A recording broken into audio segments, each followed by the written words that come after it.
Bueno, el día de hoy vamos a hablar un poco acerca de psicología y el proceso creativo. No tanto vamos a hablar, digamos, de psicología del arte, sino de cómo la psicología acompaña el proceso de creación del artista. Para eso nos acompaña Lorena Rosemena, compañera mía de psicología en la universidad. Ha trabajado con teatro, ha trabajado con danza, también ha estado muy vinculada al medio de la música y se ha venido especializando en el campo de la neuropsicología. Entonces nos quedamos con esta pregunta acerca de qué tiene que decir la psicología o qué puede aportar la psicología en el proceso del arte y conocer un poco la experiencia de Lorena. Yo empecé estudiando primero publicidad y mercadeo, después me fui a estudiar cine, producción y dirección de cine y televisión. He estudiado actuación, la verdad que toda mi vida, también bailé por muchos años. Eh, ya más de adulta, siempre tuve la espinita de la psicología, me apasiona la mente y la conducta humana. Eh, Así que empecé y me aventuré al área de psicología. Terminé mi carrera de psicología y me metí a hacer una maestría en clínica y psicoterapia integrativa. He seguido con el arte, más que nada ahora que están mucho más oportunidades. Mi preparación actoral es más hacia pantalla, hacia cine, un poquito más recogida. Eh, Así que sigo en eso, sigo siempre entre esas dos cosas, entre el arte y entre la psicología. O sea, no puedo solo irme hacia un lado. Me gusta tener esa variabilidad, creo que es parte de mi personalidad también, ¿no? La necesidad de estar en varias cosas a la vez. Desde que estaba muy pequeña, cuando nos íbamos mucho a la playa todo el verano y hacíamos obras de teatro. No recuerdo por qué, pero bueno, nos decían disfrácense de algo. Y yo recuerdo una vez que me dijeron, bueno, disfrázate de algo. Yo tendría como unos 7 años, 6 7 años. Me fui al cuarto de mi madrina y agarré cualquier cosa y como que no, habían tantos niños que no me podían ayudar, así yo agarré cualquier cosa y que salga tu personaje. Y yo salí, yo soy la loca y me metí en el personaje, hice el personaje. Me acuerdo que mis abuelos, todo el mundo se paró, wow, ¿qué tal? Todo el mundo quedó muy emocionado.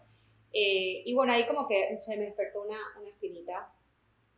Siempre fui una persona sumamente sensible, eh, fácil de encarnar diferentes personajes. Recuerdo cuando estaba chica también iba a mis amigas a la casa, ellas se ponen la risa hoy en día, pero yo era de las que me sentaba en una silla y les conversaba, después me cambiaba a otra y te hacía otra persona.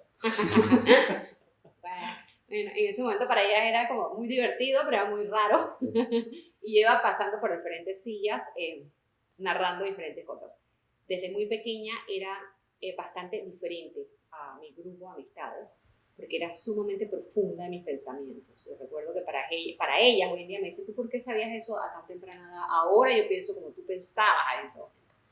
Pero yo era mucho de cuestionarme cosas y pensar un poquito siempre más allá y ser más profunda, bastante humana. Me preocupaba mucho por lo que le pasaba a los demás o ver si alguien tenía un problema, cómo lo ayudaba a lo solucionar. O sea, que era una persona con una sensibilidad bastante fuerte. Yo creo que eso es una inclinación hacia el arte siempre. Así que bueno, por ahí también bailé, siempre me gustó muchísimo el ballet, eh, todo tipo de danzas, también bailé para cuando se hacían los concursos en Panamá, OTI, todas esas cosas, hacíamos los intros, salsa, merengue, you name it. Me gusta, me encanta la música también africana hoy en día, me encantaría meterme más en esa onda, me parece hermosa. Cuando estudio pues psicología, me graduó y me tocaba hacer mi tesis y pensar en una especialización, yo decía, wow, para mí sería muy importante ver de qué manera yo puedo ayudar al área artística, al área de los artistas, no viendo la psicología como la psicología del arte, que existía mucho, que se había hablado mucho hace muchísimos años y siglos atrás, se hablaba mucho de la influencia del arte en la psicología, existe la arte terapia, la musicoterapia, danza terapia, todas estas cosas, pero no era ese mi enfoque, porque para mí ya yo tenía una preparación en el arte y para mí ese era como mi escape, era mi arte, pero en este caso era cómo cuidar la salud mental y emocional de los artistas. Al estudiar actuación, una de las cosas que siempre me llamaba la atención, cuando tú estudias actuación, lo primero que tú tienes que hacer es desaprender.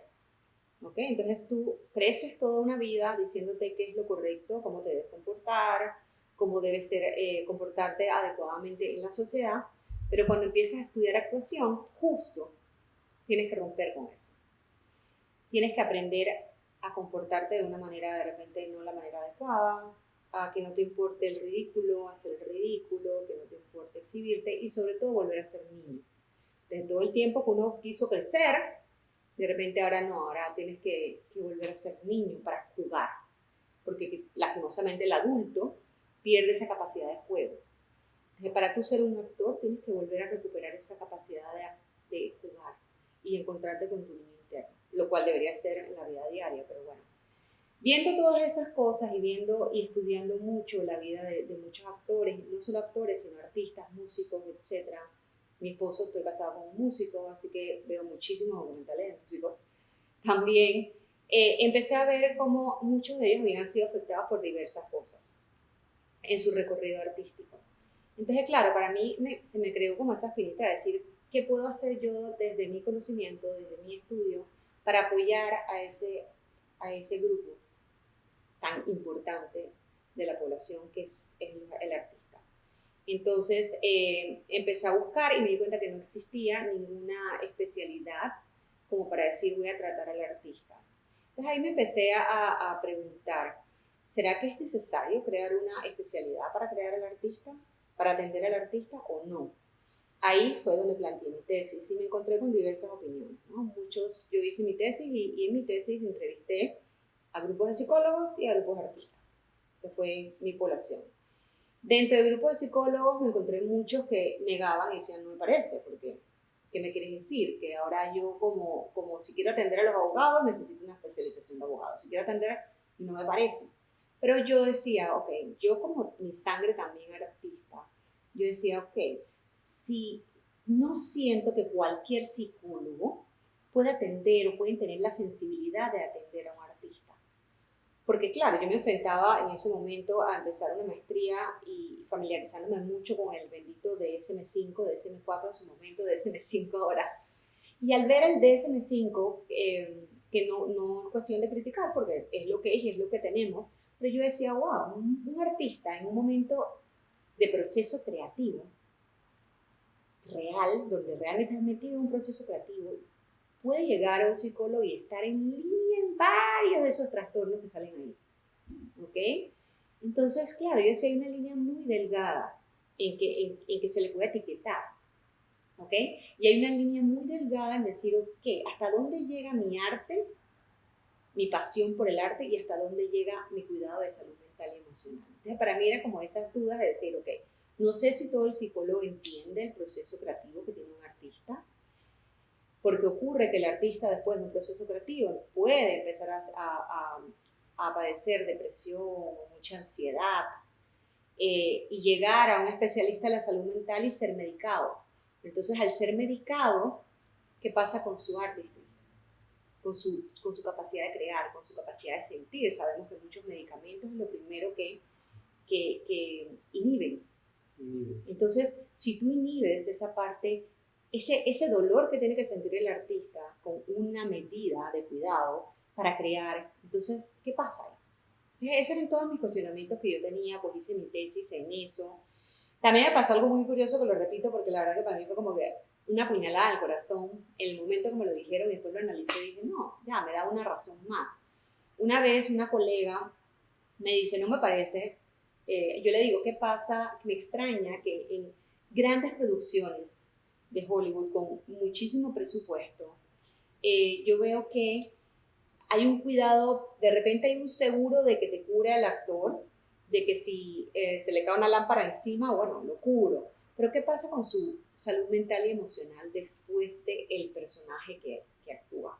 Si una persona hace un personaje de un asesino en serie, por un ejemplo, y ese era mi ejemplo del momento, yo decía, esa persona, para tú poder personificar ese asesino en serie, tú tienes que buscar la motivación para matar a cada una de esas personas. La tienes que encontrar, porque tiene que haber verdad ahí. Tiene que haber verdad. Entonces tú estás cruzando una línea, que es la línea del soldado que se va a la guerra y nunca había matado y mata una vez o ve la muerte muy cerca. Hay un cambio en él, hay un cambio en su cerebro. Y es lo mismo que decía, hay un cambio en la persona, hay una modificación, hay una afectación en ese actor. ¿Quién lo cubre? Y mi colega me responde, ese es su trabajo. Para mí fue una puñalada y yo me quedé un rato como que me la aplicó y yo dije, espérate, ok, espérate. Tú me quieres decir, mi respuesta fue esta, yo creo que ya con eso me aclaré, yo es que tú me quieres decir que un ciudadano que trabaja limpiando vidrios en los edificios, ¿ok? Ese es su trabajo honrado. Ese señor se sube a todos los edificios altísimos a limpiar los vidrios, los cristales por fuera. Si ese señor se cae, ese era su trabajo. Es lo mismo. No.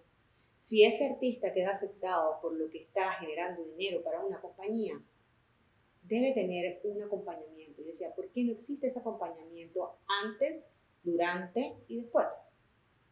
Durante una filmación debería haber un acompañamiento. Esa es mi fiel creencia y todavía sigo trabajando en ello, porque me parece que sí debería haber un acompañamiento a los actores, ¿okay? Cuidando su salud mental y emocional durante el rodaje. ¿Okay? Entonces, bueno, en base a mi tesis salieron muchas cosas interesantes, muchos artistas empezaron a profundizar y a ver, la verdad es que sí, cuando entramos en procesos creativos ocurren muchas cosas. Ocurren cosas hasta que a mí hay músicos que son muy avanzados que me decían, cuando yo entro en proceso creativo, o sea, yo hasta logro ver las notas musicales en las paredes, ¿entiendes? O sea, yo la melodía la escucho por todos lados.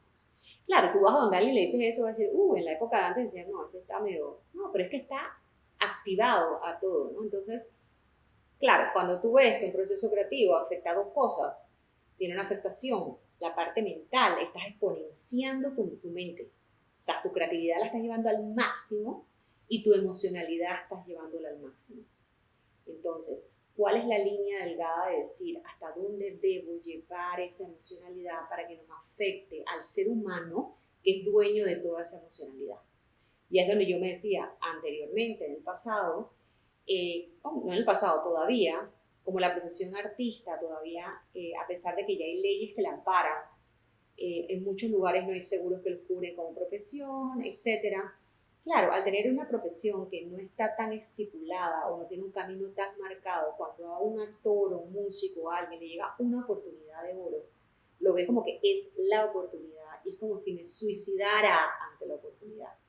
Es decir, yo me doy a la oportunidad. Entonces ahí, ok, ¿qué pesa más? ¿Ese momento de oportunidad, tu arte o tu persona? ¿Qué debe pesar más? Entonces venía esa cuestión de decir, espérate, antes era todo por el arte, ahora es decir, espérate, el arte te necesita. Tú tienes que estar bien, tú eres su lienzo. Entonces, ¿cómo haces tú para trabajarte, para tú estar bien, para poder hacer tu arte? Entonces, para mí ese es el cambio chip que yo muchas veces converso con los artistas. He tenido la oportunidad de darle charlas a diversos grupos de artistas y para mí es importante que se cambie ese chip de ante todo tú te tienes que cuidar. Ante todo tú te tienes que cuidar. Ante todo tú tienes que tener un balance.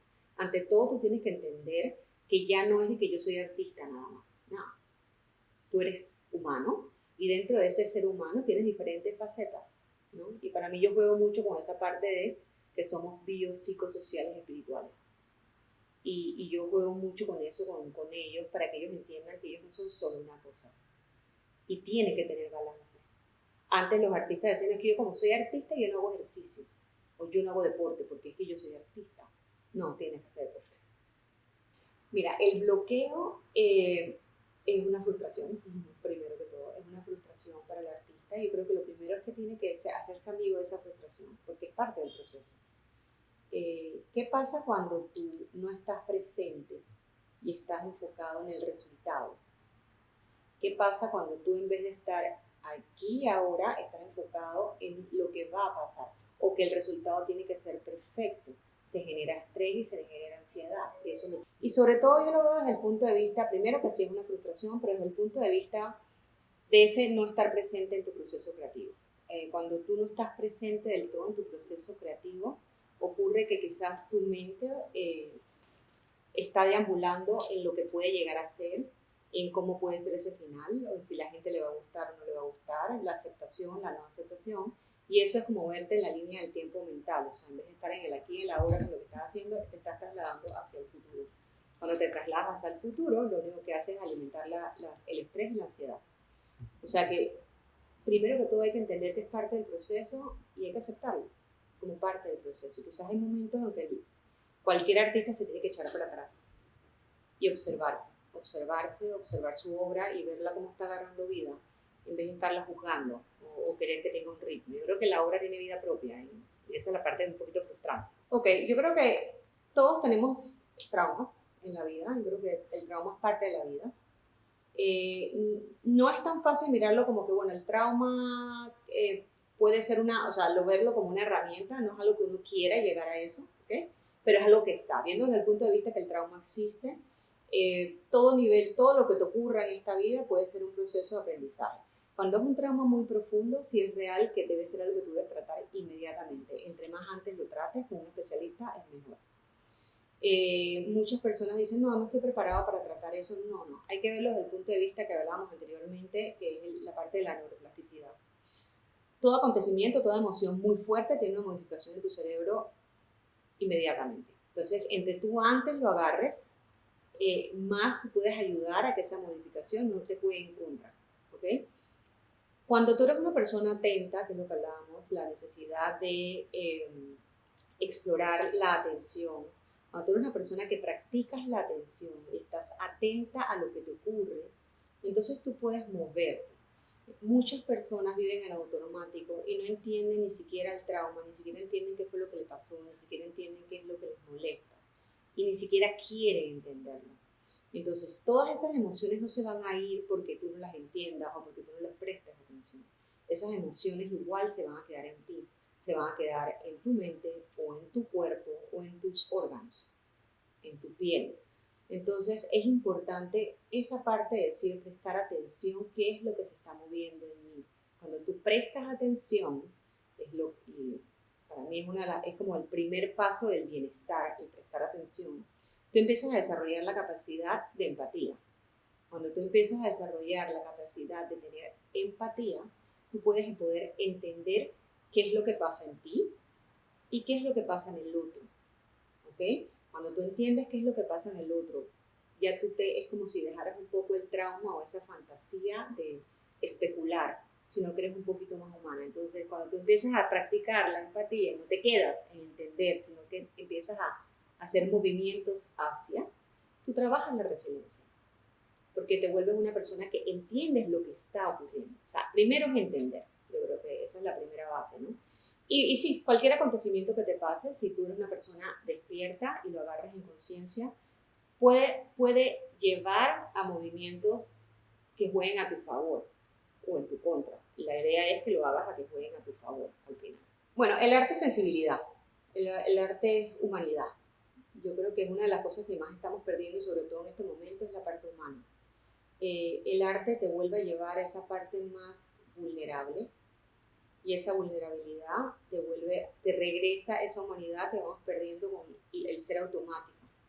Entonces, es una herramienta que te sensibiliza. Tú estás sensible, estás despierto, vuelvo y digo, estás atento, te llegas a entender que te conoces, de dónde viene esa emoción, te familiarizas con las emociones. Porque todo artista, parte de sus herramientas son las emociones. Solamente que hay que saber entenderlas, acogerlas y dejarlas ir para que no se te queden en tu cuerpo. Como te contaba, para mí ha sido como la llave que me faltaba, quizás un poquito de ciencia, pero también una ciencia enfocada un poquito más a la parte humana. Creo que ahorita mismo estoy más en esa órbita. Y es bonito entender que, igual que sabíamos, yo creo que todos lo sabíamos, estábamos claros que todas las cosas malas nos afectaban. Y por muchos años muchos neurocientíficos se enfocaron a estudiar las cosas negativas, ¿okay? Cómo la depresión afecta al cerebro, cómo la ansiedad afecta al cerebro. Y después, de alguna u otra manera, se dieron cuenta de que, ¿por qué no estudiamos cómo las cosas positivas afectan al cerebro? Y después de muchos estudios, yo ahorita tengo un estudio con el profesor Richard Davidson y con Concha Pinos, y ellos son unos especialistas en todo lo que es neurociencia, y ver cómo ellos han descubierto que la compasión, la generosidad, el amor tiene efectos en el cerebro. Entonces, si todos nos enfocáramos a realmente a evocar, antes decíamos, no, que piensa positivo, y lo veíamos como un cliché, pero hoy en día entendemos que no, que tienes que cultivar las emociones positivas. nosotros estamos muy adecuados, y ustedes lo pueden ver, estamos muy adecuados en quedarnos en las emociones negativas. ¿Qué pasa cuando nos ocurre algo malo o pensamos que alguien nos hizo daño? Llamamos a un amigo y nos quedamos dando vueltas. ¿Tuviste lo que me pasó? Mira cómo me sentí. Porque me sentía, te quedas elaborando, elaboras. Entonces, ¿qué haces? Cultivas todas esas emociones negativas que salen, las estás cultivando. Ese cultivarlas están haciendo efecto en tu ser. Las estás pegando a ti. Entonces, ¿por qué no hacer lo mismo con las emociones positivas? Hay una de las cosas que yo siempre hago y hago mucho con mis pacientes es, ok, hay momentos que me dicen, oye, me sentí muy bien. Cuéntame, ¿por qué te sentiste bien? Logré hacer esto y esto y esto. Ok, vamos a quedarnos un rato ahí. Y empezamos a explorar esa emoción que te hizo sentir, que la empiecen a sentir en su cuerpo. Lo mismo que hace con la negativa, pero empezar a elaborar. ¿Cómo te sentiste? ¿Qué pasó? ¿En dónde la sentiste? ¿Qué parte de tu cuerpo la sentiste? ¿De qué forma era? ¿De qué color era? Le das vida. Entonces ya eso empiezas a cultivar tu mente de manera positiva. Entonces hoy en día, y ya está comprobado con toda la neuroplasticidad, que nuestro cerebro no es que es plástico, sino que es como una plastilina, de que todavía tiene modificaciones, que todavía puedes cambiarlo estructuralmente y todavía puedes crear nuevas conexiones neuronales, ya entonces tenemos que prestar la atención que entra en nuestra mente y qué cultivamos. Entonces tenemos que enfocarnos en cultivar esas emociones positivas y esas vivencias positivas para darle fortaleza. ¿Okay? Una de las cosas que para mí me parecía súper genial pues, era ver cómo uno encuentra gente, o sea, amistades, parientes, y uno se da cuenta que hay parientes o amigos que solo ven lo negativo. Y que llegamos a una fiesta y solo ven lo malo. Y uno dice, pero que gente más negativa. No, es que no es que gente negativa. Ahí ve la parte de la compasión y hay que entender que esa persona ha acostumbrado a su mente a buscar esa información. Y lo curioso es entender que tu mente trabaja para ti. Como tu mente trabaja para ti y tú, quizás por alguna creencia que te inculcaron desde muy temprana edad o alguna etiqueta, desde un ejemplo, una persona que de repente desde muy temprana edad le dijeron que no servía para nada y que empezó a crecer pensando que no servía para nada, compró esa etiqueta, ¿qué pasa con esa persona? Esa persona, su atención se va a ir hacia lo que lo demuestre que él no sirve para nada. Su cerebro, su mente, entiende que eso es lo que él necesita o lo que él quiere. No es porque te quiera hacer daño, es porque ese es el mensaje que tú le has dado. Entonces él va a buscar cuando él llega a una fiesta y una persona, hay cosas divinas, todo está pasando, le saludó súper bien, pero una persona volteó la cara cuando él entró, su atención se va a ir hacia allá. Y eso es lo que esa persona va a ver. O sea, que esa persona no es que lo está haciendo a propósito, es que su mente está programada para que su atención se vaya hacia allá. Entonces ahí es lo importante decir, ¿cómo yo entreno mi atención para empezar a moverla? Ahí es lo importante decir, ¿cómo yo hago para empezar a entrenar mi atención? Yo en lo personal me baso mucho con la meditación. El primer paso de la meditación es enfocarnos en la atención. No irme hacia hacer meditación con música, con sonidos, con palabras, no. Simplemente quedarme respirando 2 minutos y enfocarme en la respiración. Ya, simple y sencillo. Suena fácil, pero no es fácil. Pero quedarte enfocando cómo entra el aire por una nariz, cómo sale el otro, darte cuenta cuántas veces se te va la mente y cómo la regresas, se te va, la regresas. Es una manera de empezar a ejercitar la atención y estar despierto y darte cuenta que tu atención se ha ido toda la vida hacia esa cosa que te refuerza una creencia que hoy en día no la necesitas. La tienes que soltar, pero ¿cómo la sueltas? Primero tienes que darte cuenta, estar atento y entender, wow, mira, de todo lo que pasó en el supermercado, solo vi la persona que se llevó la lata que yo quería. Y eso fue ya ahora estoy atento, mi atención se fue para allá, pero están pasando otras cosas. ¿Cómo desvío mi atención? Entonces, ese tipo de ejercicios y de estar atento y de estar alerta, de estar consciente de lo que está pasando, son las cosas que pueden llegar a tú decir, ok, ¿cómo modifico mi cerebro de manera positiva en vez de siempre estar modificándolo o dejar que la vida lo modifique de manera negativa? La vida va a pasar y van a pasar un montón de cosas y van a modificar, pero tú puedes hacer que ocurran otras cosas que también modifiquen a tu favor. Es importante eso, no entender que la mente no está ahí porque está ahí, la mente tú la puedes entrenar a tu favor. Y creo que esa es la aspiración que debemos tener todos los seres humanos.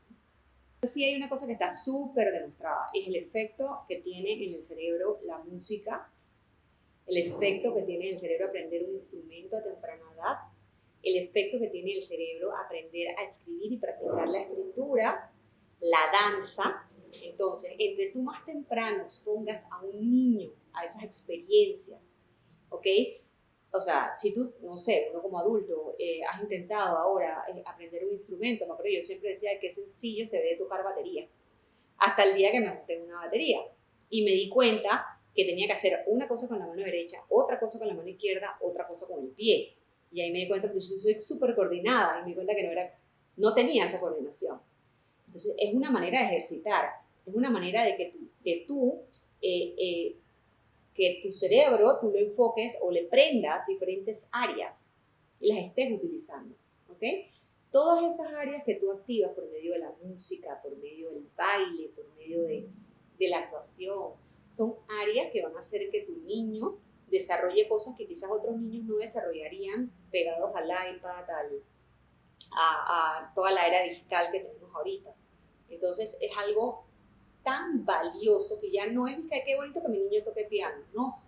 Hoy en día hay que exponerlos, porque sabemos el beneficio que tiene para desarrollar la empatía, para desarrollar la compasión, para desarrollar la humanidad, la sensibilidad.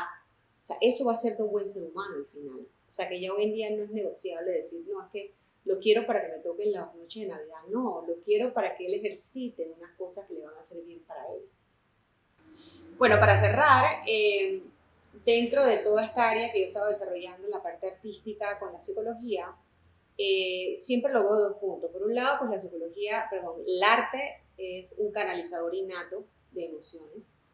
Es muy real que por medio del arte tú puedes canalizar, por lo menos la danza es un canalizador hermoso para todas esas emociones que muchas veces las personas no pueden llegar a ellas de manera cognitiva, pero las tienen en su cuerpo.